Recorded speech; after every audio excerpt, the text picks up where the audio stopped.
오늘의 제목은 은혜로 변화된 사람, 삭개오입니다.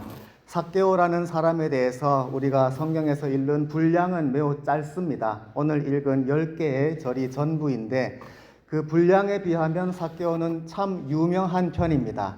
어린이들이 공부하는 성경 교재에도 많이 나와 있고 컬러링에도 이 그림, 나무 위에 쪼그리고 앉아있는 이 조금 우스운 이 그림이 굉장히 유명하지요.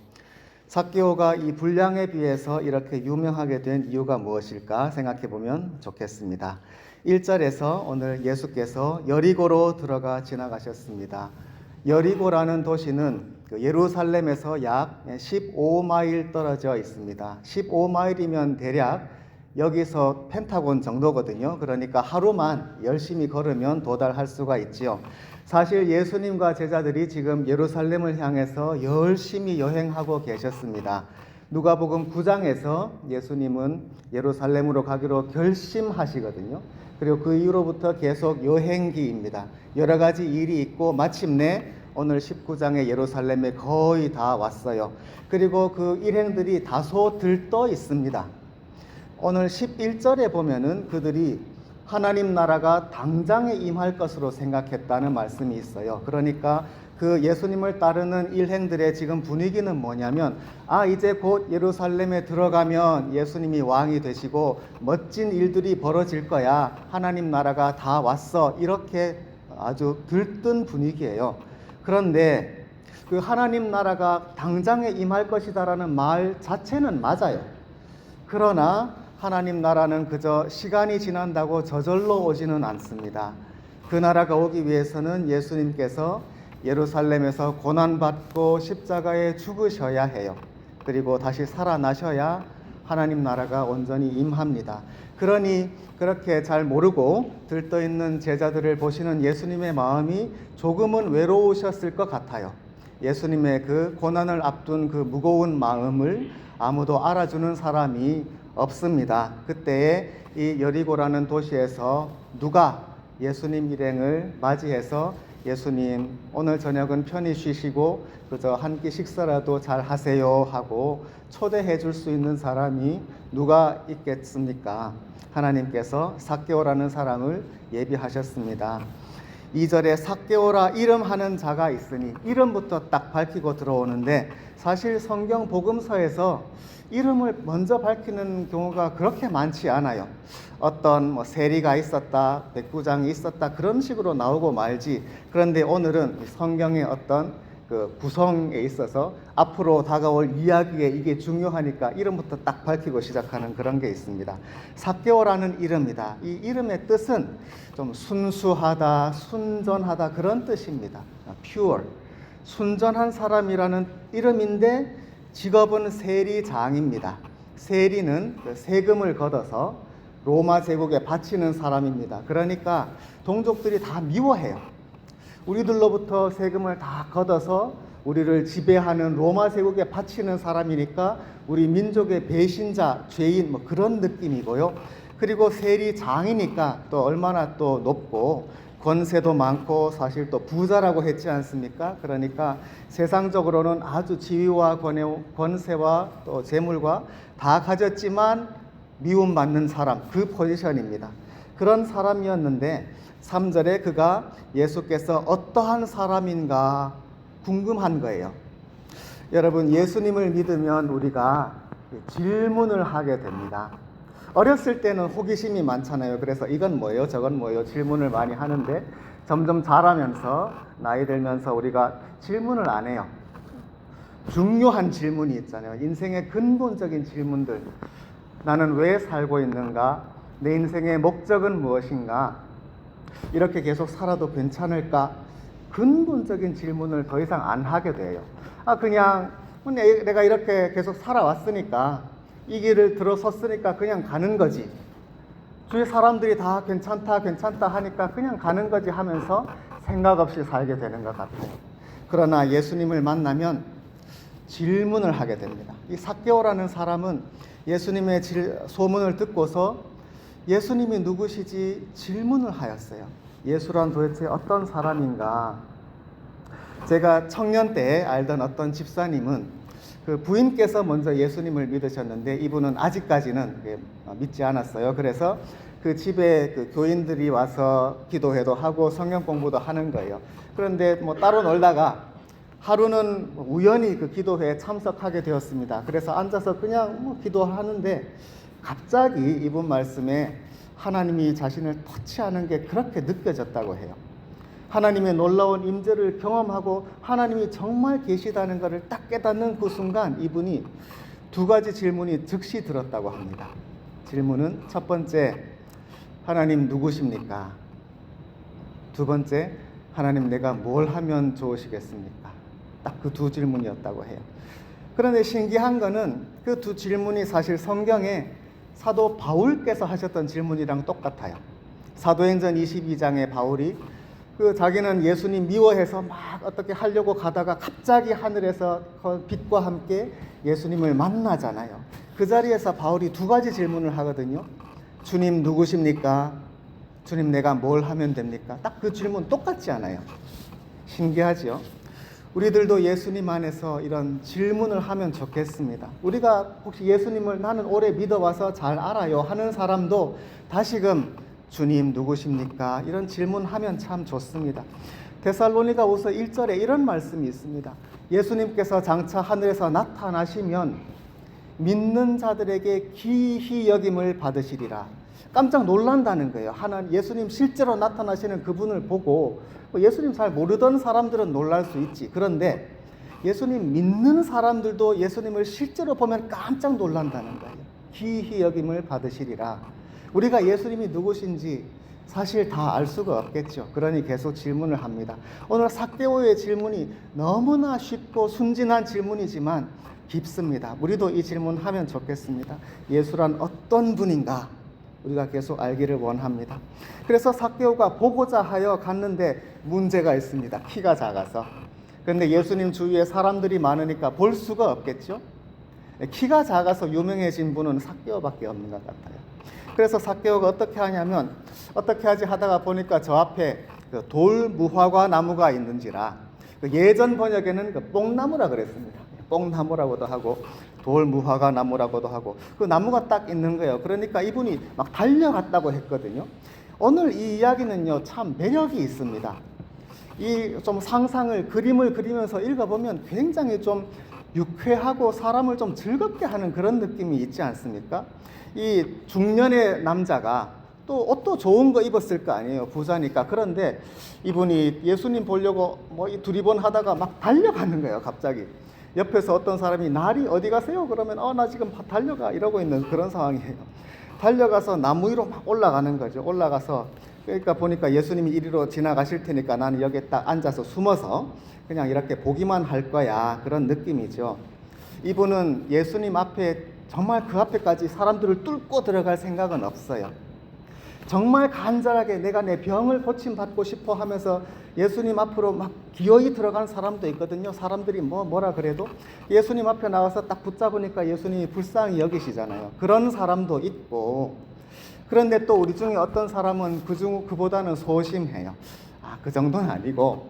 근데 예수님은 보고 싶은데 눈에 띄기는 좀 그렇고 난 멀리서 볼 거야 이런 마음도 있어요. 그러나 예수님은 어떤 사람이든 우리가 정말 적극적인 사람이든 아니면 좀 소심한 사람이든 예수님은 다 사랑하시고 반겨주시지요. 그런데 예수님께서 어떻게 하시느냐, 뜻밖의 그 나무 밑에 딱 오셔서 갑자기 올려다 보시는 거예요. 예수님께서 쳐다보시고 이르시되 삭개오야 속히 내려오라 그러시죠. 이름을 부르셔요. 요 대목 때문에 아까 이름을 밝힌 거죠. 예수님께서 삭개오의 이름을 부르십니다. 그건 단순히 그 이름 석자를 아신다는 뜻만이 아니고 그 사람 인생을 다 아신다는 뜻이지요. 삭개오의 입장에서는 갑자기 자기 이름이 불리니까 깜짝 놀랐을 것이고, 그뿐 아니라 주님께서 정말 사람들이 다 칭찬하고 다들 이분을 통해서 하나님의 사랑을 다시 알았다고 하는 그분이 내 이름을 아시고 부르신다는 그 상황을 한번 생각해 보시기 바랍니다. 거기에서 이 삭개오의 지난 모든 인생이 예수님 안에서 다 드러나고 주님이 다 풀어주시고 내가 너를 안다 하는 그런 예수님의 선언이 있습니다. 여러분, 우리가 잘 아는 찬송 중에 이런 가사가 있습니다. 나를 지으신 주님 내 안에 계셔 처음부터 내 삶은 그의 손에 있었죠. 내 이름 아시죠. 내 모든 생각도 내 흐르는 눈물 그가 닦아주셨죠. 내 이름을 아셔요. 삭개오가 지난 날 이름과는 어울리지 않게 그저 세리장으로서 살면서 사람들한테 미움받고 비난받고 또 자기 자신 정당화하면서 그렇지만 공허한 삶을 살았던 그 중년의 삶을 예수님은 다 아시는 거예요. 그리고 처음부터 그 인생이 주님 안에 있고 흐르는 눈물을 닦아주시는 거죠. 예수님께서 말씀하십니다. 속히 내려오라. 거기는 너의 있을 자리가 아니다. 지금 예수님은 밑에서 올려다보시고 삭개오는 위에서 쪼그리고 앉아서 예수님을 내려다보고 있습니다. 그런데 사실은 이 두 분의 자리가 바뀌어야 돼요. 예수님께서 나무에 높이 달리실 거예요. 죄인인 우리들은 아래에서 그분을 올려다보게 될 것입니다. 예수님께서는 아무 죄가 없이 하나님의 아들로서 우리 곁에 우리와 같은 사람으로 오셨지만 우리의 이 모든 죄를 대신해서 십자가에서 고통받고 죽으시죠. 사람들은 그것도 모르고 다 조롱하고 예수님을 멸시합니다.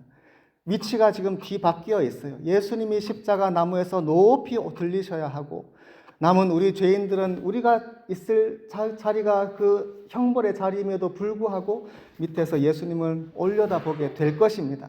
예수님께서는 삭개오야 속히 내려오라. 너의 자리는 그 나무 위에 있는 자리가 아니고 내려와서 나와 함께 교제하는 것이다. 속히 내려오라고 하시니까 또 삭개오는 또 빨리 또 내려와요. 그래서 무슨 소방수들이 기둥 닫고 쭈르륵 내려오는 것처럼 내려왔는지 모르겠지만 속히 내려와서 아주 6절에 급히 내려와 즐거워하며 영접하거늘 이라는 말씀이 있습니다. 즐거워하는 거예요. 삭개오에게 아마 이런 일이 그전에는 없었을 것입니다. 사람들이 다 미워하니까 그 집에 누가 놀러 오겠어요. 그냥 그저 세리들끼리.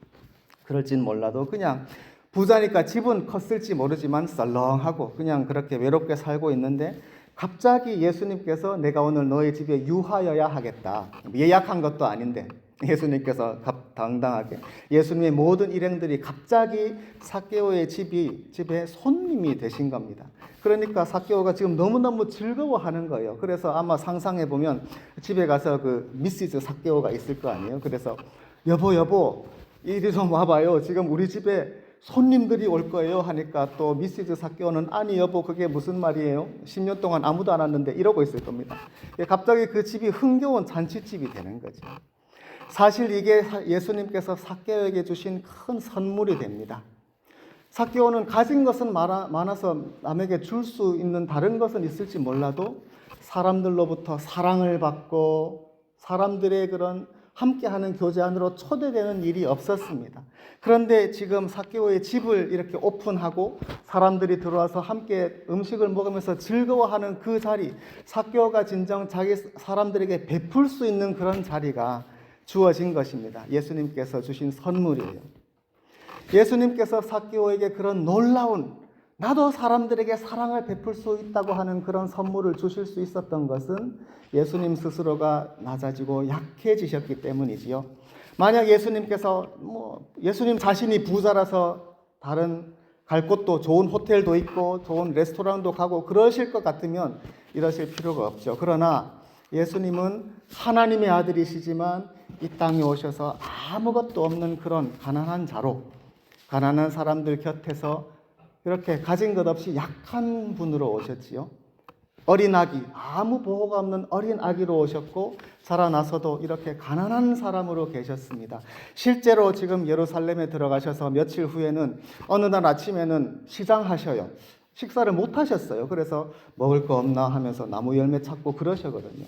예수님은 지금 가진 것도 없고 예수님의 일행도 그렇고 하니까 누군가가 예수님을 초대를 해야 돼요. 그렇게 약한 분이 되셨기 때문에 삭개오에게 이런 사람들에게 베푸는 선물을 줄 수가 있는 것입니다. 하나님의 능력은 약한 데서 강하여집니다. 고린도전서 1장이에요. 바울이 또 고린도후서에서 고백하는 말씀이 있죠. 유명한 말씀입니다. 나의 연약한 데서 하나님의 은혜가 온전해집니다. 하나님은 때로 하나님의 특별한 능력과 특별한 은혜를 우리가 체험하도록 하기 위해서 우리를 약하게 만드실 때가 있습니다. 사실 그거 누구도 원치 않아요. 우리는 다 뭔가 능력 있고 또 가진 것도 많아서 다 삶이 보장되어 있고 차라리 내가 주면 좋지, 내가 이렇게 사람들의 도움을 받아야 되는 그런 자리에 있기를 원하기는 썩 쉽지 않습니다. 그러나 때로는 하나님이 우리를 그런 자리에 놓으셔요. 우리가 그걸 원치 않거든요. 그러니까 우리는 하나님 원망해요. 주님 왜 나에게? 하나님은 때로 그렇게 하셔요. 그렇게 우리가 연약하게 될 때, 가졌었는데 없어지고 건강했는데 약해지고 그럴 때가 있잖아요. 목표가 있었는데 이게 어디 갔는지 모르겠어요. 하나님 왜 나를 약하게 하십니까? 그런 기도를 하게 되죠. 그런데 우리가 다 이해하지 못할 거예요.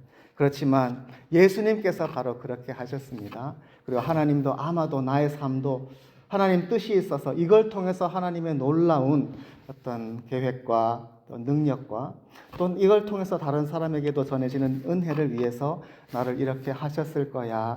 이렇게 믿음이죠. 믿고 또 하나님 알려주세요 하고 기도하는 그런 우리가 되기를 원합니다. 그래서 8절에 보면 삭개오가 서서 주께 여짜오되 주여 보시옵소서 하면 내 소유의 절반을 드리겠습니다. 이런 말을 하거든요. 삭개오가 지금 너무나 기뻐하는 거 우리가 보여지죠. 그죠? 그런데 삭개오가 8절에 주여라고 불러요. 예수님을 나의 주님이라고 부릅니다. 이건 굉장히 놀라운 일입니다. 사실 유대인들이 누군가를 주님이라고 부르는 것은 그분이 하나님이시라는 뜻이거든요. 원래 하나님 외에는 주님이 없으니까. 그런데 삭개오가 벌써 그 사실을 알았다고? 그거는 알 수 없어요.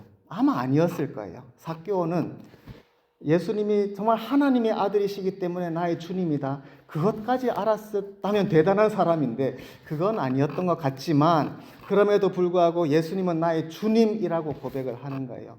주님 하시는 말씀이 다 옳습니다. 주님께서 지금 하나님의 나라를 세우기 위해서 이 땅에 오셨고 예루살렘으로 지금 들어가고 계시는데 나는 주님과 예수님과 함께 하겠습니다. 그 뜻입니다. 이것은 놀랍습니다. 왜냐하면 삭개오의 직업을 생각해 보십시오. 삭개오의 이 세상 인간적으로 말해서 주인이 누굽니까? 로마 제국이고 로마의 황제 시저입니다. 시저. 이때는 2대 황제니까 티베리우스 황제입니다.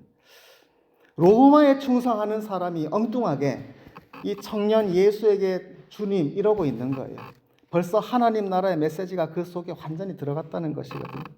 그리고 이렇게 말합니다. 내 수의 절반을 가난한 자들에게 주겠사오며, 이 식탁 공동체, 이 잔치 자리에 대화 주제가 뭐였을까 알지는 못하지만 틀림없이 하나님 나라거든요. 11절에 하나님 나라에 대해서 말하고 있으니까.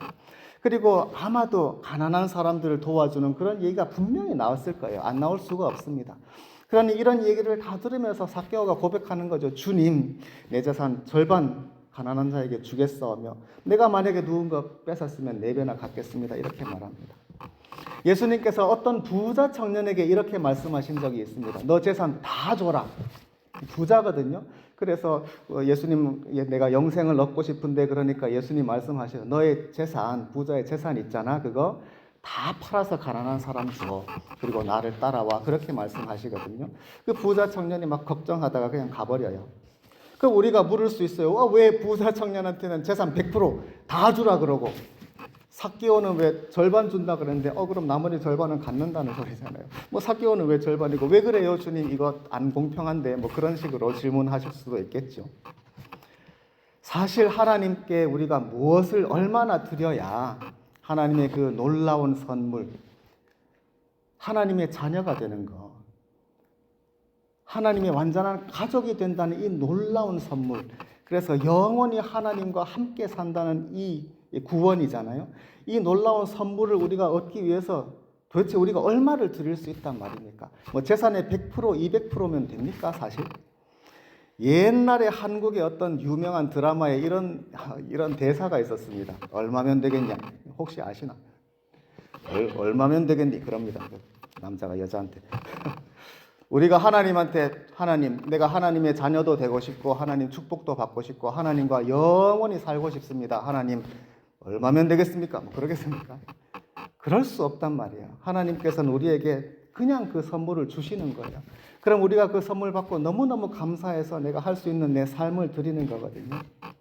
삭개오가 이렇게 말했을 때 예수님 기뻐하시죠. 그래서 9절에 예수께서 이르시되 오늘 구원이 이 집에 이르렀으니 이 사람도 아브라함의 자손이다. 구원받았다고 선언을 딱 하십니다. 사실 성경에 구원받았다는 의미가 여러 가지 있어요. 병든 사람이 예수님 앞에 나와서 병을 고침받으면 그 구원받았다 그렇게 말씀하시는 거거든요. 그런데 여기에서 예수님이 삭개오도 구원받았다, 구원이 이 집에 이르렀다고 하시는 말씀은 그 기독교에서 진짜 말하는 그 구원이 맞아요. 영생이거든요. 왜냐하면 바로 그 오늘 읽지 않았는데 다음 11절 이후에 딱 그 얘기가 계속 나오기 때문에 예수님께서 구원이 이 집에 이르렀다는 것은 하나님과의 깨어졌던 관계가 회복이 되어서 하나님의 자녀가 되고 하나님을 아버지라고 부를 수 있게 되고 그 관계는 영원히 끊어지지 않고 그래서 우리 육신의 생명이 끝나도 영원히 하나님과 영생하면서 주님과 기쁨을 누리는 그 구원이거든요. 그 구원이 이 집에 이르렀다고 예수님께서 선언하셨습니다. 10절에 인자가 온 것은 잃어버린 자를 찾아 구원하려 함이니라. 다른 사람들은 뭐라 그랬어요? 죄인의 집에 들어갔다. 죄인이 누구나 싫어하는 사람의 집에 들어갔다고 사람들은 흉보았지만 예수님은 인자가 온 것은 잃어버린 자를 찾아 구원하려 함이니라. 바로 삭개오와 같은 사람, 저와 여러분과 같은 사람, 이 세상에서 혹시 길을 잃어버리고 하나님을 버리고 그저 내 인생만 내 욕망만 추구하면서 살던 죄된 자리에 있던 우리를 찾아서 구원하셔서 하나님 자녀로 만들고야 말겠다고 하는 예수님의 그 사랑, 그 사랑과 결단이 얼마나 강한지 십자가에서 자기 목숨도 버리실 수 있는 그 예수님의 사랑, 그것으로만 주어질 수 있는 구원을 우리에게 베풀기 위해서 이 세상에 오셨습니다. 그리고 주님은 바로 그 다음 날이면 떠나서 예루살렘을 향해서 그 주어진 고난과 십자가의 길을 가시게 되지요. 그 이후에 삭개오의 삶이 어떠했는가 우리는 모릅니다. 틀림없는 것은 그는 계속해서 크리스찬의 삶, 예수님의 제자의 삶을 살았을 거예요. 정말 예수님을 위해서 완전히 헌신해서 아마 직업도 버리고 세리라는 직업은 아무래도 좀 어렵다 해서 직업까지 버렸을까? 그랬을 수도 있지요. 우리는 모릅니다. 그런데 그 사람이 세리라는 직업을 계속 갖고 있었다면 어떠했겠습니까? 다시는 자기의 세리라는 그런 권세를 가지고 사람들을 힘들게 하지 않았을 겁니다. 정직하게 했을 거예요. 어떤 주어진 자기가 세리로서 어떤 거둬야 되는 양이 있으면 딱 그것만 정당하게 사람들 어떤 사람도 억울하지 않게, 그리고 만약에 또 세리장이니까 다른 또 후배들에게 이렇게 말했을 겁니다. 여러분, 우리가 비록 세리고 사람들이 안 좋아하지만 우리가 사람들을 이렇게 불의하게 대해서는 안 됩니다. 주어진 일만 정직하게 하십시오. 그리고 할 수 있다면 여러분에게 주어진 이런 권세와 재물을 가지고 가난한 사람을 도우면서 사십시오 하고 영향력을 끼쳤을 겁니다. 그런 사람이 필요할 거예요. 그 당시 로마 제국이라는 그런 시스템은 주어진 것이고 세리라는 직업도 필요한데 예수 믿는 사람이 세리니까 차라리 잘 된 것도 있습니다. 지금 이 세상에도 세상에 여러 직업들이 있는데 대부분의 사람들은 자기 욕망, 자기 꿈을 실현하기 위해 살겠지만 우리 예수 믿는 사람들이 이 세상에서 정직하고 자비를 베푸는 마음으로 그런 직업들을 가지면 좋겠습니다. 하나님 나라가, 하늘에 있는 하나님 나라가 이 땅에서 이루어지기를 우리들은 기도하는데 나의 삶 가운데서 그리고 나의 교육과 나의 직업을 통해서도 어떤 직업일지라도 그것이 정치든 경제든 사업이든 학자든 또는 육신으로 뭘 하든 나의 일을 가지고 하나님께 영광을 돌리고 사람들에게 유익을 준다 하는 그런 생각으로 헌신하는 사람들, 청년들이 있을 때 예수님께서 기뻐하실 것입니다. 오늘 이 시간에 삭개오를 통해서 주시는 은혜를 생각하면서 우리들도 그런 죄인이었지만 예수님께서 우리를 사랑하셔서 구원하시고 우리에게 새로운 삶과 삶의 목적을 주시는 그 뜻을 생각하는 시간이 되기를 원합니다. 이 시간에 함께 찬송하면 좋겠습니다. 나를 지으신 주님.